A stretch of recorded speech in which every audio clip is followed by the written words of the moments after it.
Excuse me. কি? Actually আমরা আজকে সকালে সব ফ্রেন্ডরা মিলে কক্সে আসি। দেন বাস থেকে নামার পর আমি একটু ওয়াশরুমে যাই, আমার ফ্রেন্ডরা আমাকে রেখে সব চলে যায়। এখন এখানে তো আমি কোনো মানুষও দেখতেছি না, প্লাস কোনো গাড়ি, তার উপর কোনো নেটওয়ার্কও নাই। আমি ওদের সাথে কোনোভাবে কন্ট্যাক্ট করতে পারতেছি না। এখন আমি তো এখানে একদম হারিয়ে গেছি। একদিনের জন্য ট্যুরে আসছেন? What a sad life. হ্যাঁ, আমার স্যাড লাইফ। আপনার কোনো সমস্যা? না, আমার আবার কিসের সমস্যা? Now can you please help me? Yeah sure. আমরা সব ফ্রেন্ডরা মিলে ইনানি বিচে যাওয়ার কথা। আমি শিওর আমার ফ্রেন্ডরা ওই বিচের আশেপাশেই আছে। আমার সেখানে আপনাকে নিয়ে যেতে হবে। জি। আর সেটা আমি কেন করব? আপনার যত টাকা লাগে আমি আপনাকে দিব। আপনার কি মনে হয় এই পৃথিবীতে সবকিছু টাকা দিয়ে হয়ে যায়? মানে কিছু না। আচ্ছা চলুন, আমি নিয়ে যাচ্ছি, আমার কিচ্ছু লাগবে না। ওকে।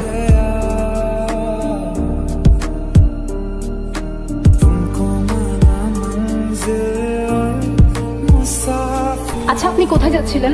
কোথাও না, আবার অনেক জায়গায়। মানে? এই তো সময় যেদিকে যাচ্ছে আমিও সাথে সাথে চলে যাচ্ছি। বাই দ্য ওয়ে, আমি স্টপ। আপনি আপনার নাম বলবেন, তারপর আমরা একে অপরকে জেনে যাব, কোথায় থাকেন, কি করেন। Oh wow, same pinch, what a small world হয়ে যাবে। অনেক ভেবেচিন্তে কথা বলতে হবে, আপনাকে লেম লেম জোক শোনাইতে হবে, ইমপ্রেস করার ট্রাই করতে হবে। অনেক টাফ, আমাকে দিয়ে হবে না। মানে কিসের সাথে কি?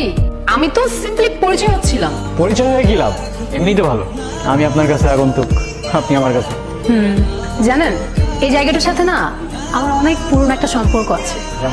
যেমন এই জায়গায় আমি আমার সব থেকে কাছের মানুষটাকে পেয়েছিলাম, আবার এখানে হারিয়ে ফেলেছি।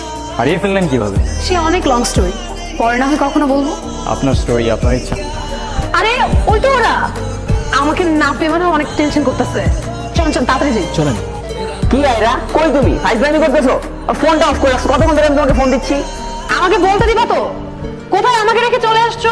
আমি কেমন আছে জিজ্ঞাসা করবো, তা না উল্টো আমাকে ঝাড়তেছো। উনি কে?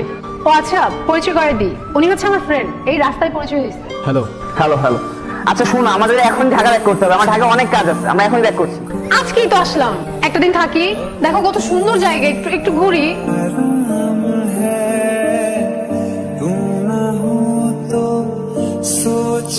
আচ্ছা তোরা তোল, আমি একটু আসতেছি। হ্যাঁ,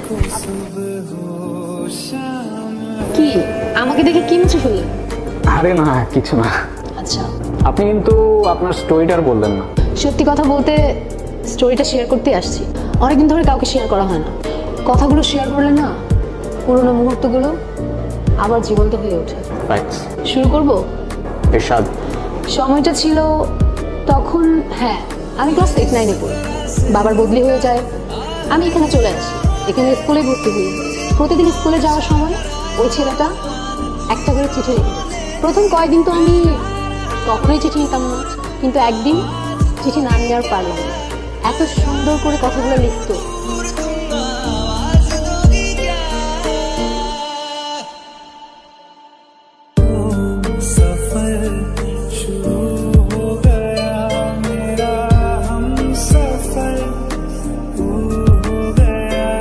লিঙ্কগুলো ছিল, সেগুলো এখনকার হোয়াটসঅ্যাপ মেসেঞ্জার জেনারেশন কখনোই ফিল করতে পারে। প্রত্যেকটা অক্ষরে কেমন যেন মায়া ছিল। জানেন, ও প্রত্যেকটা দিন চিঠি লিখতো, প্রত্যেকটা দিন। আর এত সুন্দর করে চিঠি লিখতো, আগেই তো বললাম, মানে ওর প্রেমে পড়তে আমি বাধ্য হয়েছি। ইন্টারেস্টিং। আচ্ছা তারপর কি হলো? তারপর আর কি, ওর সাথে সাথে আমিও ওকে চিঠির উত্তর দিয়ে আসতাম। এরকম করেই কাটছিল। আমি ওকে না দেখেও ওর মায়ে পড়ে গেছি। আপনি যখন স্টোরিটা বলতেছিলেন না, আমার ইমাজিনেশনে সবকিছু ভাসছিল। I don't know why. আচ্ছা, আমাকে ডাকতেছে, আপনিও আসেন না? না না, you guys carry on. আরে চলেন না। আমি শুধু শুধু আপনাদের ফ্রেন্ডদের মধ্যে কাউকে হারিয়ে হতে চাই। আমি না বুঝি না আপনার ক্যারেক্টারটা, এই খুব চার্মিং আবার খুব ডিপ্রেসড। আমি রিকোয়েস্ট করতেছি চলেন। আচ্ছা চলেন। এই তুমি ওইখানে কি করতেছ? তোমার না এখানে বসে থাকতে বললাম? আরে তেমন কিছু না, উনি ওনার লাইফের কিছু স্টোরি শেয়ার করতেছে। আপনি আমাদের মাঝে কথা বলছেন কেন? আচ্ছা সরি, আই এম সরি। আচ্ছা বাই দ্য ওয়ে, এখানে কোনো খাবার পাই নাই, আর ওইদিকে একটা রেস্টুরেন্ট আছে, লাঞ্চের টাইম হয়ে যাচ্ছে, চল আর দেরি না করি। আপনি চলুন না আমাদের সাথে। না না, ওনার কাজ আছে না, রাইট ব্রো? হ্যাঁ আপনারা যান ওইদিকে, হ্যাঁ ভালো খাবার পাওয়া যায় ওখানে। You guys carry on, have a great day. চলুন না, আপনি মিথ্যা কথা বলতেছেন। ওনার কোনো কাজ নেই, উনি এখানে ঘুরতে আসছেন, যাবেন আমাদের সাথে। চলুন।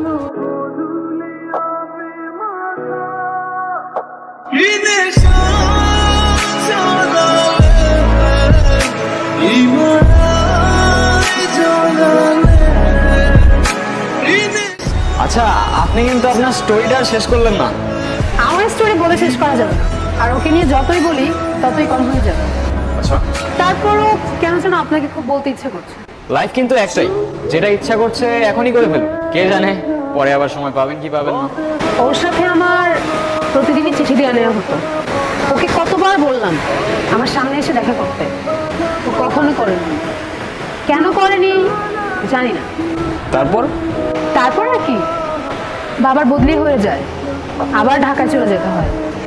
তখন তো আর ফেসবুক হোয়াটসঅ্যাপ কিছুই ছিল না, তাই ওর সাথে আমার কমিউনিকেশন রাখাটা পসিবল ছিল না। আমি ওকে অনেক খুঁজেছি জানেন, কিন্তু পাইনি। আমার সবচেয়ে বড় আফসোসটা কি জানেন? কি? যাকে আমি এতটা ভালোবেসেছি, যার মায়া এতটা পড়ে গিয়েছিলাম, তাকে আমি কখনো দেখিনি। আপনার চোখে পানি কেন? কিছু না, এমনি। আপনি ওকে খুব ভালোবাসতেন তাই না? তাহলে ওই ছেলেটাকে বিয়ে করছেন যে? ওর সাথে আমার ফ্যামিলিগত বিয়ে, ওই যে দেশি কালচার, বিয়ে তো একটা করতেই হবে, সেটাই করছি।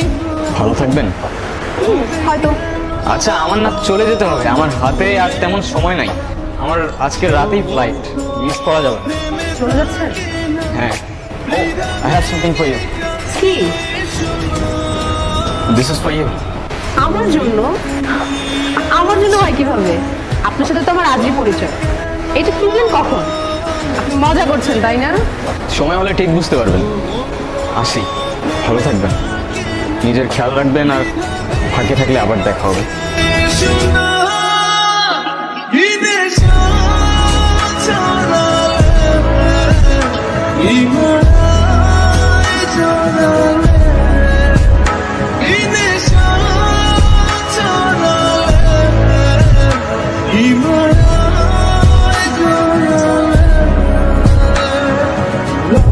নীরব?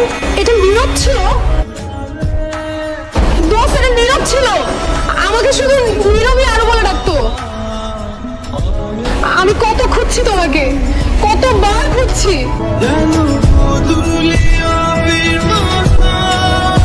আবার এত কাছে বেরো হারাই ফেললাম। আরও আমি ছোটবেলা থেকেই খুব ইন্ট্রোভার্টেড ছিলাম, কারোর সাথে কথা বলতে পারতাম না। আর সেখানে আমি তোমায় ভালোবাসতাম, কীভাবে তোমার সামনে গিয়ে দাঁড়াতাম আমি বুঝতাম না। কিন্তু আমি সেদিন এসেছিলাম আরও, তোমার চিঠিটা পড়ে সেখানেই দাঁড়িয়েছিলাম। প্রতিদিন আগের মতোই চিঠি দিতাম আর দাঁড়িয়ে থাকতাম তোমার অপেক্ষায়, কিন্তু তুমি আর আসোনি। কয়েকদিন আগেই তোমার খোঁজ পেলাম, শুনলাম তোমার বিয়ে হয়ে যাচ্ছে। তোমাকে শেষবারের মতো দেখার লোভটা আর সামলাতে পারলাম না। জানো, তোমাকে এত কাছে পাওয়ার পর তোমার থেকে দূরে যেতে প্রচণ্ড কষ্ট হচ্ছে। আফসোস করে কি হবে বলো, ভাগ্যের লিখন কে খণ্ডাতে পারে।